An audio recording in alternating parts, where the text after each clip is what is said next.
মন খারাপ করে বসে আছি, হঠাৎ আমার পেছন থেকে কেউ একজন মিষ্টি সুরে বলে উঠল, তোমার কি মন খারাপ?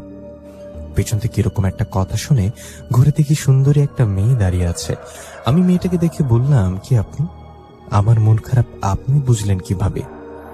আমার কথা মেয়েটা বলল, আমি তখন থেকে তোমাকে দেখছিলাম। তুমি কি জানো আমি কে? আমি একটা পরী। আমার নাম ছাবিতা। আমি ছাবিতা পরী। কি সত্যি পরী? আমার কথা মেয়েটা বলল, হ্যাঁ আমি সত্যি পরী। এই বলে পরীটা তার বিশাল দুটো পাখা মেলে ধরল।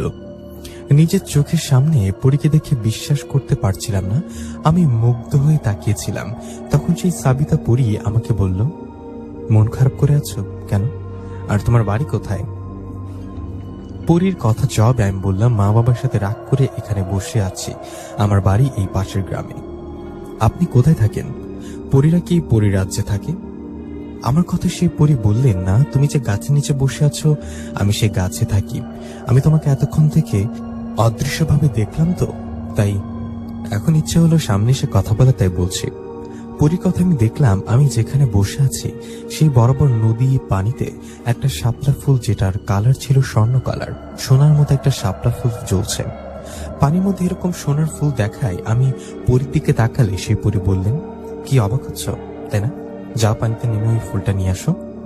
এটা সোনার ফুল, তুমি এটা নিয়ে তোমার মা বাবাকে দিবে, তখন ওরা খুশি হয়ে তোমাকে কিছু বলবে না। এরপর আস্তে আস্তে এটা বিক্রি করে জমি জমি সবকিছু নানান রকম কাজ করতে পারবে। আমি খুশি হয়ে তোমাকে দিলাম ওটা। পরীর কথায় আমি শুরুতে না নিতে চাইলেও পরে পরীর চোরাচুরিতে আস্তে আস্তে করে নদীর পানির কাছে যাই। পানির কাছে গিয়ে পরীর দিকে তাকালে পরী বলে, যাও পানিতে নেমে ফুলটা নাও। পরীর কথায় আমি পানিতে পা দিলাম, কিন্তু সোনার ফুলটা পেলাম না। এক পা দিয়ে না পাওয়া আরেক পা দিলাম পানিতে, কিন্তু তবুও পেলাম না। আমি সোনার ফুলটাকে ধরতে গেলে ওটা মনে হয় একটু দূরে সরে যায়। এদিকে আমি ফুলটার দিকে তাকিয়ে সামনের দিকে তাকিয়ে থাকি এবং সামনের দিকে যেতে থাকি। এমন সময় হঠাৎ আমার পেছন থেকে মা বাবা বলে ওঠেন, বাবা নীরব, কি করিস তুই? পানিতে কি করছিস? মা বাবার কণ্ঠ শুনে পেছনে তাকিয়ে দেখি সে পরী নেই, পানিতে সোনার ফুলটাও নেই। এমন সময় একটা ভয়ঙ্কর কণ্ঠ শুনতে পাই। কেউ ভয়ঙ্কর কণ্ঠ বলে, তোর ভাগ্য ভালো রে, তোর মা বাবা সঠিক সময় না আসলে তোকে পানিতে চুবিয়ে মেরে ফেলতাম, আজ তো তোকে খেয়েই ফেলতাম। এরকম আওয়াজ শুনে বাবা আমার হাত ধরে পানি থেকে টেনে তুললেন আর সেখান থেকে দ্রুত বাড়িতে নিয়ে যান।